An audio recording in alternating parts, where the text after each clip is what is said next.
Hey everybody, welcome to Field of Dreams on NCBNTT. I'm Steve David and I'm your host. Today I talk with the presidential candidate from the Progressive team. Yes, KIERON Edwards. Welcome to the set, KIERON. Pleasure to be here and to welcome to your viewers as well. Yeah, good to have you. It's been a long time coming that we're supposed to get the normalization committee out of our island and get our football back on track. So hopefully that would happen in a few months or a couple of months. And I want to introduce you to my viewers and get a lot about who KIERON Edwards is and to know a little bit about your SLATE and so on and so on. So let's start with who is KIERON Edwards and give them your background on how equipped you are to handle this post. Thanks again for having me, Steve, to the program. I would have seen the program for many years, for quite some time. Saw a lot of prominent persons on the program, so it's a pleasure to be here to introduce my SLATE and to tell your viewers a bit about myself. So I'm a former footballer, former player. I'm originally from the East, from Malabar. I would have played zonal football at a young age, 13, 14 years playing senior zonal football. I would have been selected to the national youth teams. I would have been a member of the Team 2001 training program. I would have not been selected in the final squad. There was a change of coach and the coach came in with a different philosophy. And I was not selected. I was cut at the final months before the World Cup. I then went on. I played Youth Pro League. Represented on the national 20 squad thereafter. Then with some misfortunes, I had to select what do I do because my parents would have passed, and I had to make a decision in terms of do I stay in football, do I go away and do on a scholarship because I had two offers to go to college, or do I go into business because I had a passion for business, and I chose to go in. I chose to really go into business somewhat at a young age. So I would have gone into, my passion was recycling. So I would have gone into recycling. Then the Prime Minister at the time, Patrick Manning, would have had meetings with me and saw my vision for recycling. So I was given the opportunity to run the paper recycling for the country at a young age. Would have done that, and that would have started my passion for service and serving the country. I would have been the person to put together the program, run the program, sorting payments. So I would have been, in terms of administrating the whole program through my company on behalf of the government of Trinidad and Tobago through Swim Call. Then I was asked again to serve sometime, maybe about 2 years after that. This time on a board level with the Ministry of Sports, which I gladly accepted because football is in my passion, in my blood.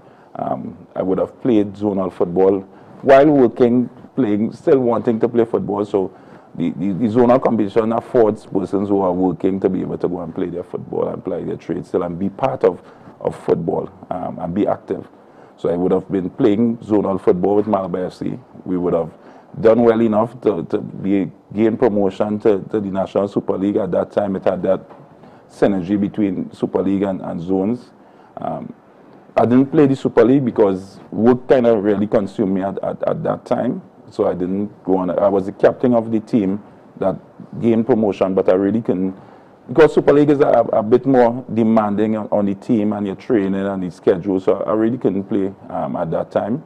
So I kind of came out of the playing and I went fully into administration of football. So I went on the management side of the club. It's a real family club. So my brother would have started the club. He's no longer with us. He has passed. My other brother picked up the mantle when he passed and continued as a community team. So I wanted to play my part as well, being part of the team. So I would have gone into management and be part of the structuring and gaining resources and bringing resources to the team. Sometime after that, persons would have seen what I would have done with Malabar FC and their progression and what the resources we brought to the club. And then I was offered the position of managing a professional club, which is Terminix Locketa Rangers, in early 2019, when they recently moved, they renamed from St. Anne's Rangers and moved to Locketa Terminix Rangers. And I was given the opportunity to manage the team and help with the program and the project. It was when I was told of the project by Mr. Ferguson, the owner of the team, I think it was a wonderful one. The idea was a great idea. And I wanted to play my part in terms of bringing it to reality. I think it speaks for itself in terms of the period from 2019 to now, what the club would have been able to achieve. So that's a gist of who I am. In some parts, I would have done many more other projects. Personally, in terms of administration, I would have done, I did some construction, so I would have done I had the tiling contract for the whole of the HCL One Brook Towers, so I did the tiling there. So I did a couple of projects, the E-Tech Park.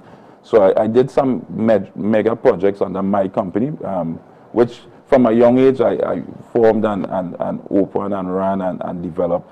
So that's a bit of me and some of the things I would have done.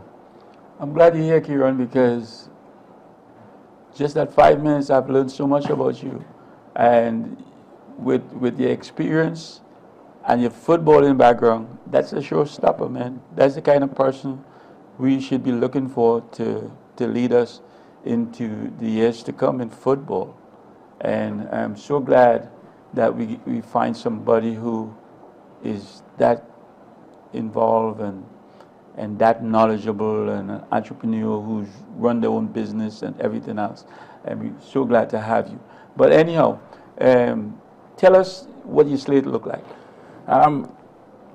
Because I'm a bit young in terms of persons running for the president of the TTFA, I would have, and I like to take counsel. I like the persons to advise. I don't rush to make a decision. I have no problem with making decisions, but I don't rush to make decisions. So I like to take counsel a bit. So I have some steady heads on the slate. In terms of my first vice president is Colin Murray, someone in marketing for so many years, something that plagues our federation in terms of getting sponsors and really engaging sponsors. Colin would have done a wonderful job with Carib for so many years. He's a commentator. He's still part of the game. He understands sports, not just football, but other sports. So it was important that I got somebody as the first vice president that I can lean on various aspects of what we do at the TTFA. The second vice president is Mr. Dongna. Well, I think Osman Dongna, I think everyone would know him for so many years, former principal, referee, former referee.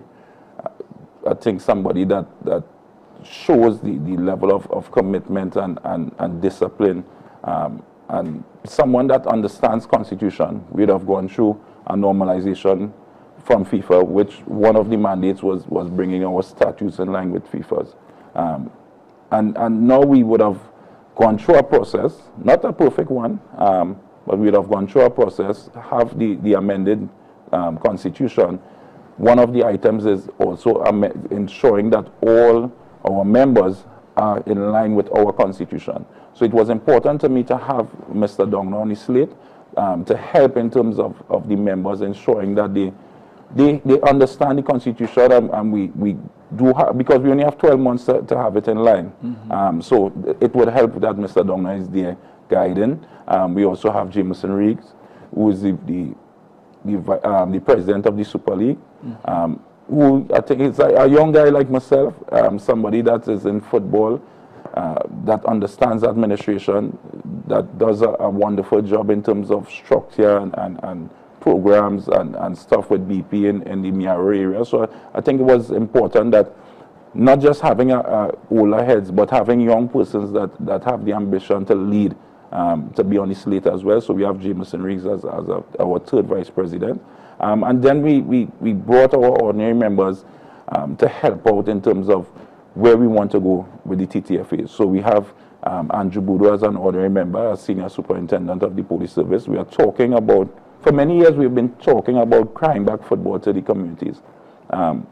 But knowing our crime situation right currently, we need some sort of partnership with the police service, the community policing, to bridge that gap. So when communities go to other communities, we don't have a situation where we have conflict and there's no mediation in between it. So we'll have those programs put together. We'll have discussions and partnership with the police service. So it was important that we had someone there that speaks the language and understands that and would bridge that gap, and so we could have that done a bit faster. And then I do like to talk much. I like to do. Footballers are doing sport.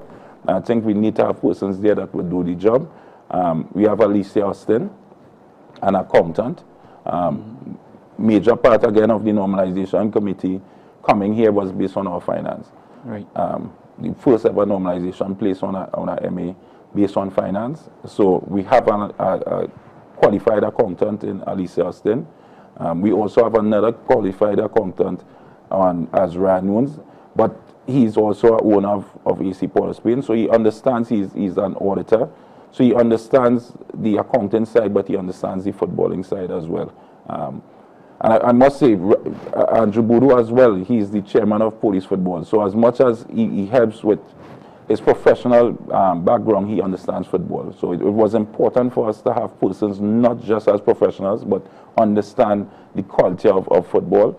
We also have Alan Logan, Central Zone Vice President, prison officer, who understands youths and programs and that kind of stuff. So we wanted to bring that mix as well. And then from Tobago, we have Shelton Williams, former Defense Force personnel. Now he is in Tobago, deals with the libraries and whatnot, in terms of, again, bridging programs for the youths, bringing them into, because it's a holistic development we're looking for when we talk about football. So we know the challenges with education when it comes to football, and we want to try to bridge that gap and have the youths, not just in football, but have something else to fall back on. So we have Shelton Williams as well as an ordinary member. So that makes up the slate of our 9, and myself as president. That's the 9 persons on Team Progressive. The slate hoping to be the next executive of the Trinidad and Tobago Football Federation. I am very impressed with your slate, and it looked like you guys give it a lot of thought and have it well-rounded. You have people from Tobago, you have different experiences in your slate, you know. Where you get all the experience from, Ian? I would have been in football for so many years. So I would have mentioned not being selected on that national 17 team, being handbroken. I would have worked hard to try to be there. I was the second youngest person on the team. So being young, being part of the team, really hoping that I would have been there. Thought I would have made the final cut on squad.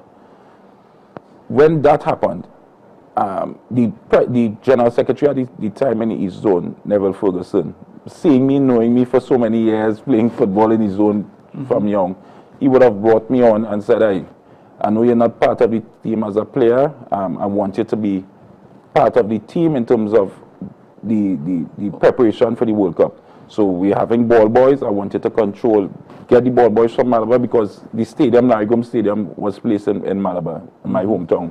A few houses, about 4 houses from where I live, the stadium was placed. So I'm right there. So he said, get some young boys, bring them, you take care of it. This is the schedule. So I think my administrative qualities came from an early age. I was only at 15 at the time, now turning 16 for the World Cup. So from since then, I would have managed, I would have brought them together, have them on time, have the guys knowing what to do, the kids knowing what to do for the ball boys for the World Cup, in terms of 2001 World Cup. So since then it came, and I kept building on it, taking guidance, looking at persons like yourself, being a student of the game, having discussions with persons. I love to learn. I'm a sponge, so I would always have discussions with persons, getting into football, wanting to know about the Constitution, wanting to know what's the rules of the game. But I've had many discussions with Mr. Dong in the past. Not all the time we saw eye to eye, but it's part of the game. Being, as they say, a young bull, you want to test your strength sometimes. So I might knock heads in terms of the philosophy of the Constitution with Mr. Dong sometimes, but was always respectful. And it's just that nature of wanting to learn and wanting to progress and wanting to make things better is where I think I got the knowledge. You know, I always look the road ahead of me. I'll always look down the road, and to make sure I don't make the mistakes happen. And like yourself, have you ever visioned president of TTFA in your vision?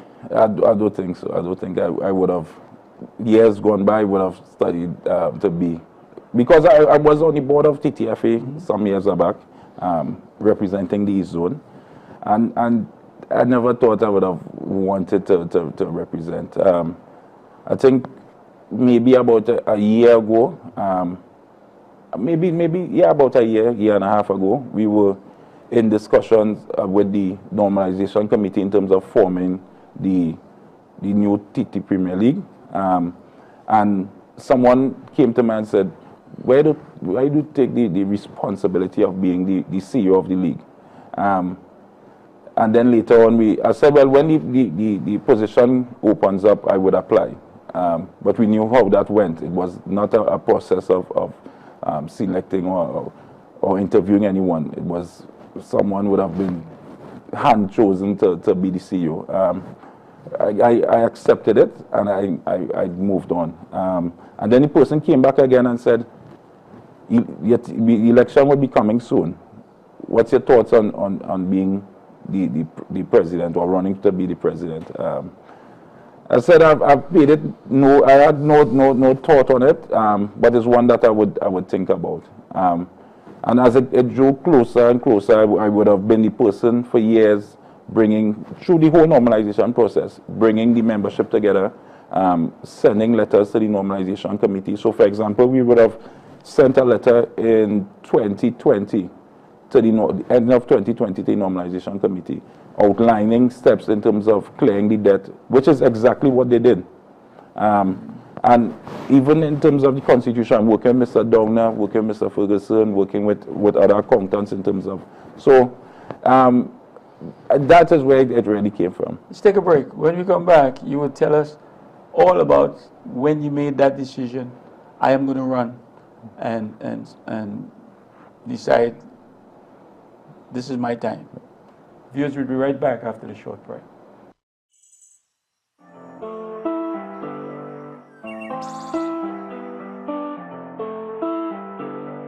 Change on TV, tell us I'm better stay calm, be cool.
Tobago Heritage, every Wednesday at 8 p.m. on NCBNTT Television Network.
Okay, welcome back, viewers. The ones now tuning in, you're looking at Field of Dreams on NCBNTT.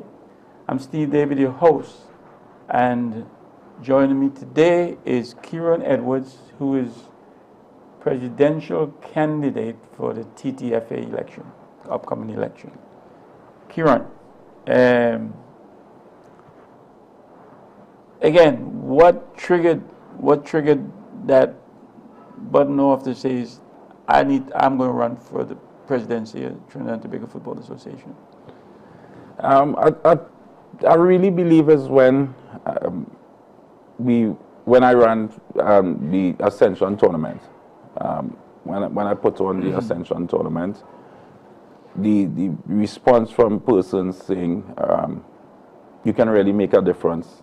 If from what you did here, if you take higher office, I think you can really make a difference. The attention to detail for the fans, for the players, for the organizers, the referees.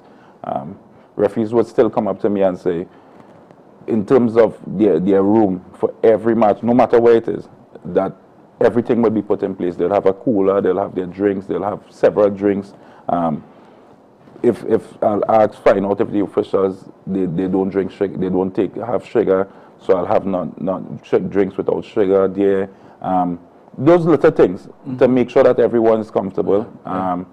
The sports max, this was the first time bringing sports max to senior football in Trinidad and Tobago. And I would have made sure that everything was in place for sports max on every game, from as simple as meals, as what time they reach, making sure the facility is up and ready for them to accommodate them, making sure that everything is put away after games. When we talk about fans, ensuring that all the games, all the televised games with Sports Max is one day that fans know that this day they can rely on a Friday afternoon to go home if they don't make it to the game and watch it on television. Ensuring that no games will postpone. And when we say there's a game, and those things really brought fans to trust the league and trust the tournament. So when persons saw that, they said, well, if you could do that there, I think you could do more. And I had some discussions. When we weren't allowed to do the Ascension tournament anymore, it was something that I said, well, all right, if I'm not doing that, I need to find something to do. And then they came up to tell us that the election would be the following year. And I had some discussions with persons, with my family. I said that I believe I'll run. And that would have been sometime last year, maybe, would have been right before my birthday. So let's say about April last year, I would have decided to run and started to put together a slate. Seems as though you pay attention to detail as well. But you got the thought to run. I know you must have think, well, what is my biggest challenge? And so I want you to tell the viewers what you believe is your biggest challenge to run TTFA football. I truly believe the biggest challenge is the development. aspect of things. I think we have a situation right now where we have a lot of tournaments for the youths, but it's not structured. And if we intend to have it structured, because I intend to get youth football structured and development structured, and hopefully get the buy-in from the coaches, I know it would be a difficult thing for some persons. Everybody wouldn't get on board, and persons who think that they may be being left behind may have issues. I think that's the biggest challenge, to have all youth football. We have many academies would have came up in the last year, but we need to have them aligned. It must not be, football mustn't be deemed a daycare for kids. That's important to the fabric of Trinidad and Tobago, that we have proper development for the kids. Even if they don't go on to play professionally, there's opportunity for your academics, there's opportunity for discipline and a healthy lifestyle. We have heard the Minister of Health saying that Trinidad and Tobago is addicted to sweets and fast food just a couple months ago. I think if we have football and we place football back to where it should be and where it was, we could help in terms of youths not wanting to living a healthier lifestyle. It's important for me for the development of football. I think that would be the biggest challenge, but it's one that we have to overcome in order to put back Trinidad and Tobago where we were. Yeah, and I'm thinking, I'm sitting listening to you, and I'm thinking maybe you might be thinking, I don't want to let the cat out of the bag for other people to, but it's good to let it out, because it's all about sharing, and it's all about, you said it first. So if somebody said after you, people say, oh, they heard that from KIERON, you know? But so, what else do you think you want to do that is not in place yet? And I want to still go on the youth side for now. I would talk about our senior football in a short while, but when it still comes to youth, I want to make sure that our tournaments, our national league and our secondary school leagues are in line in terms of the time. Everyone knows when players are moving on. We see too much that players are being banned from playing secondary schools because they would have played a youth tournament here. And I think we need to respect what we have. Our National Youth League currently it's under the Republic Bank League, but it's not tied to the zones in terms of the youth football. We have a youth elite program, but it's not tied to the zones or the secondary schools. So we need to be able to bridge that gap and tighten our structure when it comes to football. And one of it is really to reach out to the secondary schools league and tie it into our TT Premier League and protect the youths in terms of development. So even if kids want to pursue scholarships abroad, the TTFA must be able to play a role in terms of protecting that or assisting them in some way. Where we see youths going away on scholarship and the struggles of parents, it's real. Barbecue, they beg, they're pleading to try to get persons to be able the kids to go abroad. And then when they go, good players, but when they go, they understand that and they just go, they do the school work and they go, they get a job, and we lose a player. And there's no focus on football because they think football let them down a bit in terms of getting them to the next level in terms of their academics. But we want to bridge that gap. We have quality players that would have gone to college and went on to play, Shaka Isla being one, and went on to represent our national team, Julius James recently. So we want to ensure that we don't lose those players, but we have to play a role in them going when they go to college. We have young Spencer now coming out of college, Spicer now coming out of college and playing with being the first round draft pick in the MLS with Toronto FC. So there are those opportunities, but we need to stay in touch with those kids, and it's something that we want to put together, that database, assist them, keep in touch with them. So when Coach Angasif has a team to pick, or whoever is the coach in the future, he now has that database where he knows where players are and see their progression. So that's one thing. When it comes to the senior level, our persons would have said that they don't like how in the new constitution that the TT Premier League is now officially a tournament of of the TTFA. I think that's a blessing. Persons may not understand it, but that league has the opportunity now. I don't think it should always stay under the TTFA, but now in terms of our progression with football and where we are, it's important that we have some level of structure to it, and we build on it.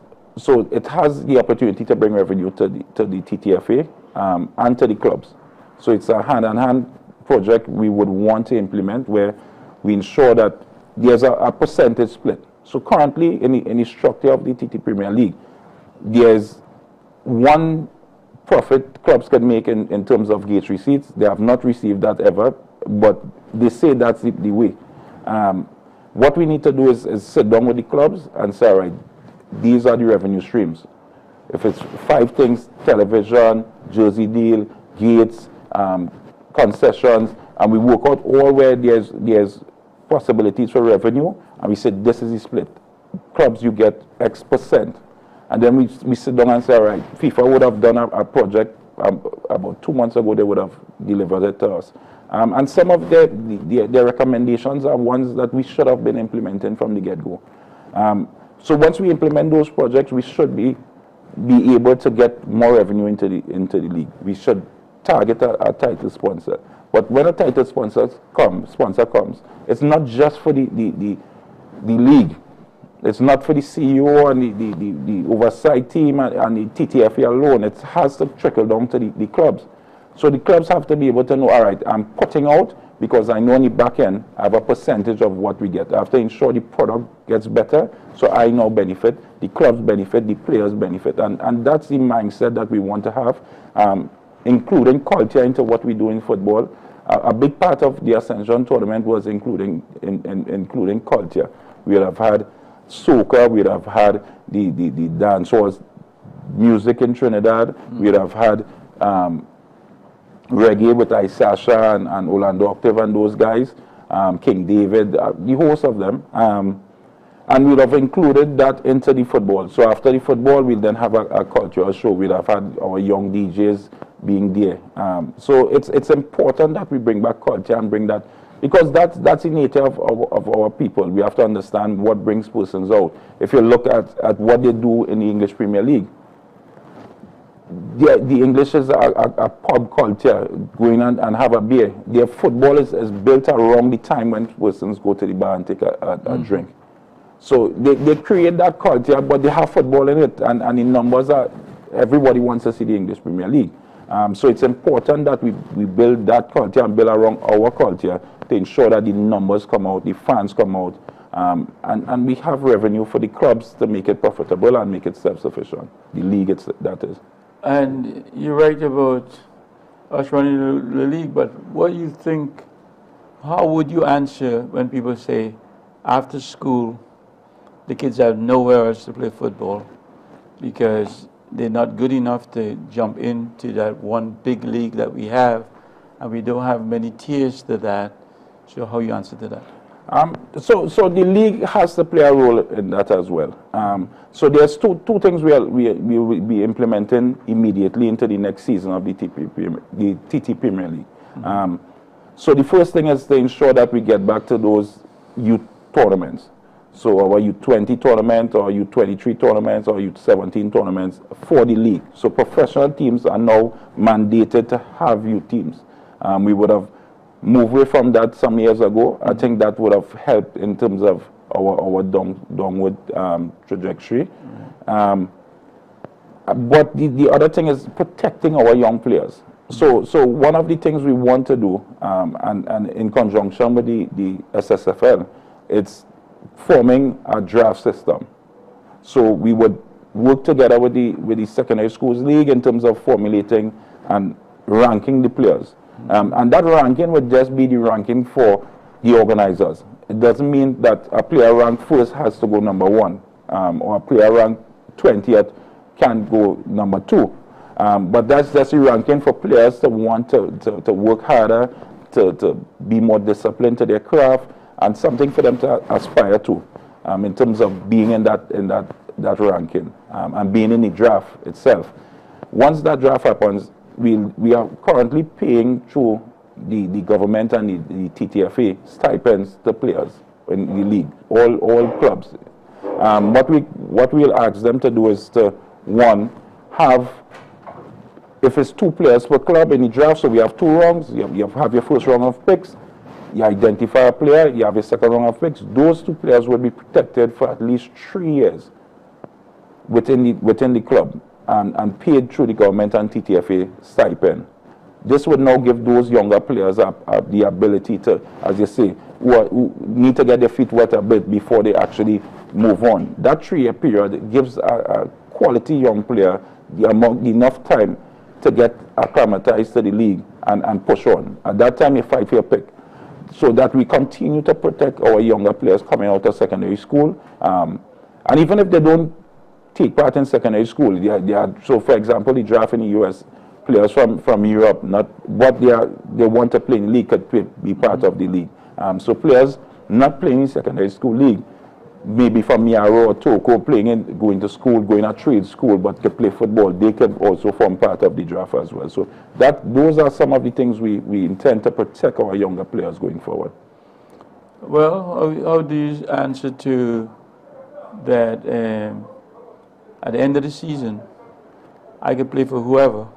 I'm free to go anywhere else. No protection that the team have on any player.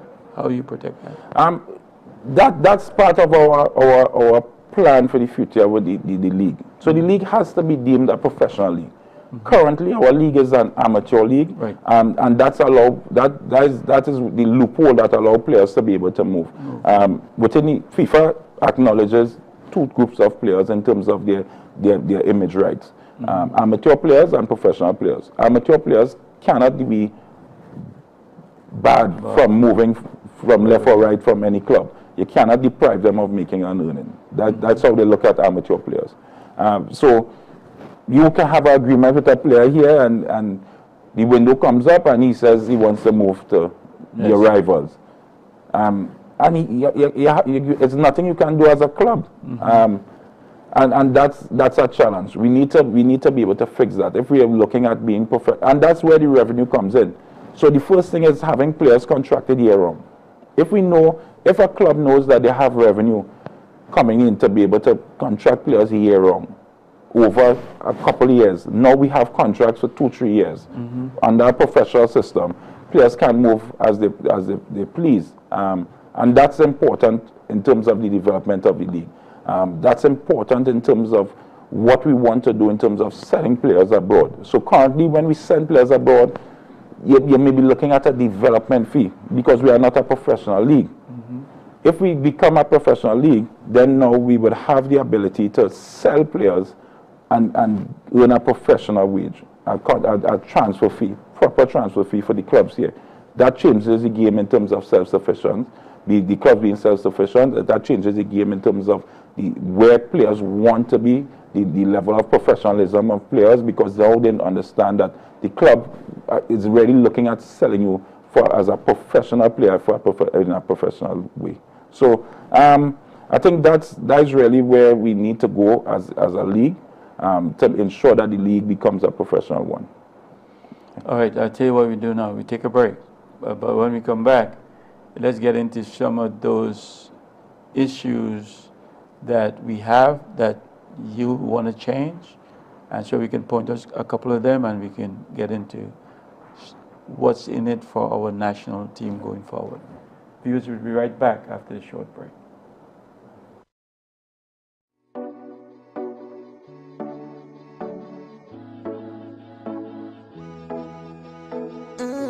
Hi, I am Nigel.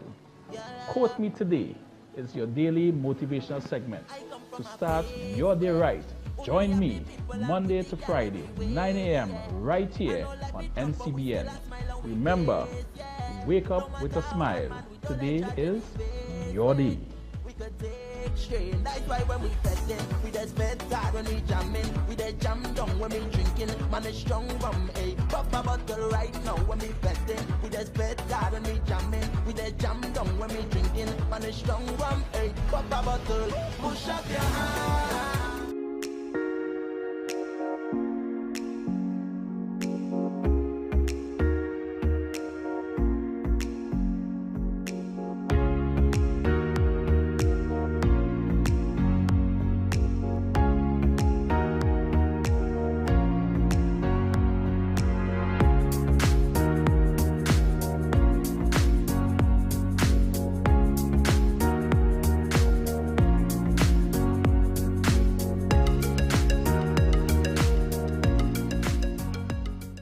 Trinbago Heritage, every Wednesday at 8 p.m. on NCBNTT Television Network. In a land far, far away, deep in the heart of the city of San Fernando, lies a place right out of every child's dream. Rides, slides, foam, and fun. Nigel Cotiers presents an Easter Adventure, Fantasyland, on Monday, April 1st at Monrepo Recreational Ground, Monrepo, from 1 p.m. to 8 p.m. It's an Easter adventure like none other. The ultimate Easter experience for kids. There'll be a wet zone, so come and splish splash. You can slide the whole day, and of course, the dry zone with bouncy castles, train rides, slides, obstacle courses, and a whole lot more. This is not an April Fool's joke. Bring the kids and the entire family to enjoy Easter Adventure Fantasyland on Monday, April 1st at Monrepo Recreational Ground, Monrepo, from 1 to 8 p.m. The rides are free. Food and drinks on sale. I feel like I'm running tongue again. Jump and shake the ground again. Play with all my friends.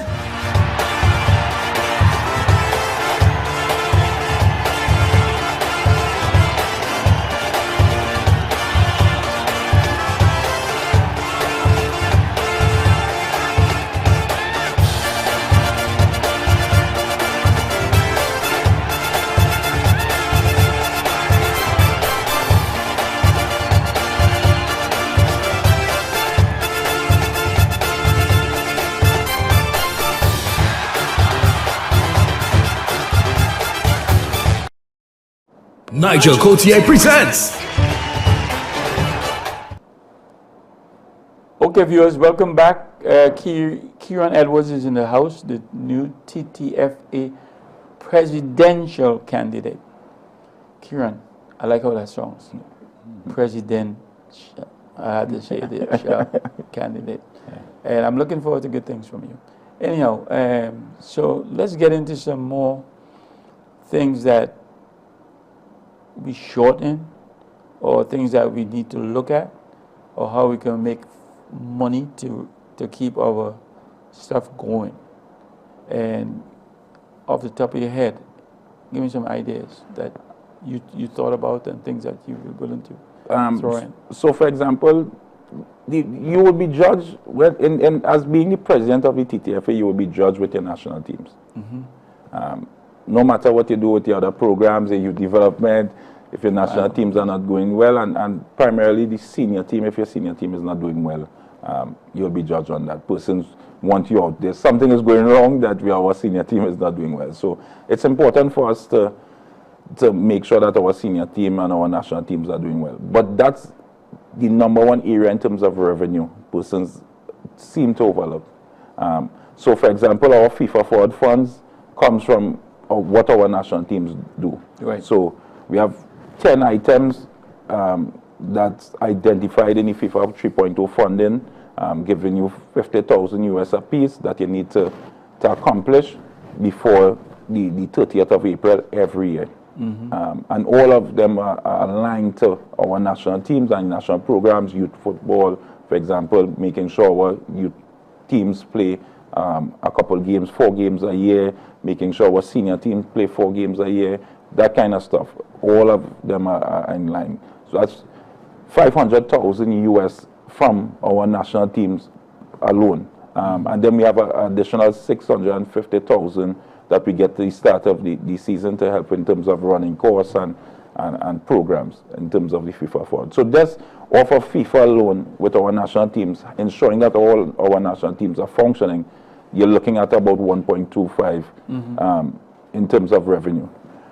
When you look at qualifying for a World Cup, so our men's senior team is starting qualifiers in June.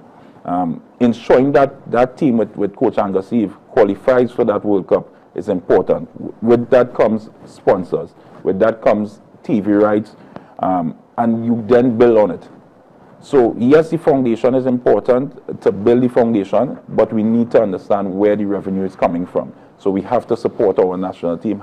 We have to support Coach Angus Eve, ensuring that he qualifies for the World Cup, so that the team can bring in revenue for the rest of the organization. So that's important. But there are other areas in terms of bringing revenue as well, other teams outside of the senior team. So for example, our beach soccer team and our futsal teams are maybe 2 games away from qualifying for a World Cup in futsal and beach soccer. We need to put some resources there. We need to put some emphasis there to have those teams in training, have them better prepared, have better coaches assigned to them so that we can qualify, because you do get revenue from those teams qualifying for World Cups as well. More than just qualifying for a World Cup. The beach soccer, for example, we are on a twin island, and there's the potential of Trinidad and Tobago hosting a beach World Cup. As soon as maybe 4 years from now, 6 years from now, having a World Cup hosted here. It's important that we develop the facilities within the FIFA 3.0 funding as well. There's a funding for facilities. Beach soccer facilities don't take that much to develop and build. And it's a focus of our executive once we are put there to now develop our beach soccer facilities. There's one in Couva in Trinidad currently. There's 2 in Tobago, the better one, Turtle Beach being the better facility. But Maracas Beach is a great place to have a beach soccer venue. I can see a World Cup final holding in Maracas Beach, where persons will come, enjoy it, and we can really maximize and sell our tourism as well for Trinidad and Tobago. So it's important, and that's a mandate for us as well in our manifesto, ensuring that we have a beach soccer World Cup hosted here. That now brings revenue into the TTFA, brings revenue into Trinidad and Tobago as a whole. So those are some of the things in terms of getting revenue into Trinidad and Tobago. Qualifying for at least 2 Youth World Cups. We would have seen the under-20 team recently competing. But when you hear some of the issues, you're realizing it's just about preparation, a little more preparation, a little more paying attention to the details, the fine things, ensuring that the guys are better prepared for those. Because we have talented kids. But we need to one, support them, give them resources, and then we could push them to want to do more. We would have seen when the 4 times we would have qualified or played in Youth World Cups, our teams with Molino and Danny Cyrus and the under-17 and the under-20 that played in the World Cups back to back, they would have been playing in the Pro League. They would have put them in the Pro League and had them building synergy and competing against teams and figuring out stuff. But that would have been a process over months. When you look at the team 2001, I would have been around that team for years. The chief would have been here in Trinidad for years, from maybe under 13, having the squad together and building that squad and building that synergy. You would have seen it in the performance of the team.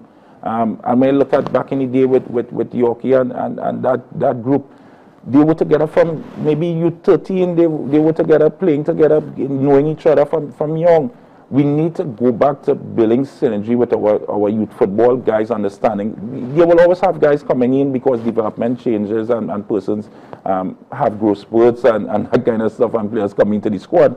But the core of the team would be there. And even with our senior team, we need to ensure that we have a core, a local core. Persons would have looked at the 2016. But we need to analyze those things, and you would have mentioned paying attention to detail. Those are the things important to me. When you look at the core of that squad was local. Most of those players, although to the end of that campaign, a lot of them were abroad. But Ben Sancho started that campaign playing with San Juan Jabate. We had Sid Gray, we had Otis Whitley, we had a lot of the guys would have been playing, and that would have been the core of the squad. Kelvin Jack was local here right before the World Cup going out. So when you look at the squad, our squad was a local squad. Angus being part of that early squad. Ansel Elcock coming back and being part of that early campaign for 2006. We have to understand where our strengths lie. Guys coming back into the squad from abroad, they need to come and fight for the spot. It's not an automatic pick. But we have to develop our local, we have to develop the league better to ensure that our local guys are playing more competitive football at a higher level locally. and ensuring that squad stays together and you develop that synergy. When you develop that synergy and players coming to that squad, it's a brotherhood. And we develop that going forward. Another key component with what we do, it's now, and it's the way of the world, having players that have parentage, not just parentage, but grandparents from the country playing abroad. We'd have been left behind by Jamaica because of that. Jamaica would have gone on and brought in Antonio and those guys, and Gray, and their squad is a bit more, their squad is a bit more advanced than our squad at this point. Not in spirit and not in heart and in fight, because you see it when we do play them. But they are a bit more advanced because of the quality of players that is playing in the English Premier League day in, day out. And that's important. We need to get our players back top flight. That brings a level of corporate interest. You have the likes of Dwight York and whatnot. Sponsors want to be part of that. They want to be part of being in the stadium when we have international games. We need to bring back that level of football. And it starts with one step. As I say, one drip by drip, you fill the bucket. We need to, each pillar, we need to build on those pillars, and we'll get to the top of the mountain at some point. And it's important. You know, as a player, I level my thoughts, because that's what makes me what I was. I give people trouble because I can play on both sides of the ball. And I want you, my advice, to and I know you have it, but you just didn't mention it, to play on both sides of the thing. My favorite team in the world is the U.S. women's national team. That's my favorite team. Anybody playing, if that's on, I'm turning that off. I turn that whatever off, and I turn that on. And we had a women's team that was very close to making a World Cup, and missed it. 3 games they had to make it to go, and they didn't. So I want you to talk about your plans for the women football, because I think that's our best chance at consistently making it to the World Cup. When it comes to women football, we have to work with the Wolf in terms of developing a league, a proper league. We have to strive. Canada now announced having the start of their women's league. I think it's 2026 for the start, so they're in the planning. We have to sit down with the Wolf and plan a professional. What are the steps we need to get a professional league? If it means now targeting younger and starting the youth program, so we're saying in 4 years' time we'll have the core of our women's league coming from here. It's important. If it means sitting down and saying, all right, Trinidad and Tobago would be now, let's put it as the mecca for women's football, and say that the professional league will be here, but it's for the entire Caribbean, so we get players from other islands, and we get buying from other presidents and MEs for the league. That's an approach as well. But it will now help develop our players playing, our female players, one, looking at football as a career. I think it's important that the females, and we're seeing it around the world. When I mention national teams, I mention national teams across the board. I don't look at it as male or female. I look at national teams across the board. And the same attention has to be placed on the females. You'll see the US now where they're talking about equal pay. The same pay that the men's senior team is getting, the women's senior team has to get as well. We have to look at it in the same line. The same bills, our guys have the same bills, the same families the females have. So if we're looking at having the league professional, we have to take that serious. And it's something that I would take serious in terms of ensuring that it's not we're giving them a stipend when we're giving the males a salary. If it's a salary across the board for professionals amongst both women and men. So that's the idea behind it. And it would be in our manifesto in terms of a clear pathway for women football, and having women football be professional in Trinidad and Tobago. I don't think we're ready for women professional in Trinidad. We're way far from that, but I think developing our women programs and stuff, because we're way back in the world behind. and Wolf needs to come through the TTFA, which I think they are. Yeah. Well, they are a member of the TTFA, but they run their league independent. They would have, this season, the TTFA would have assisted with their league, but they're primarily independent organization, but we have to work together with the Wolf too. And when I say a professional league here, it's not, the Caribbean needs a women professional league.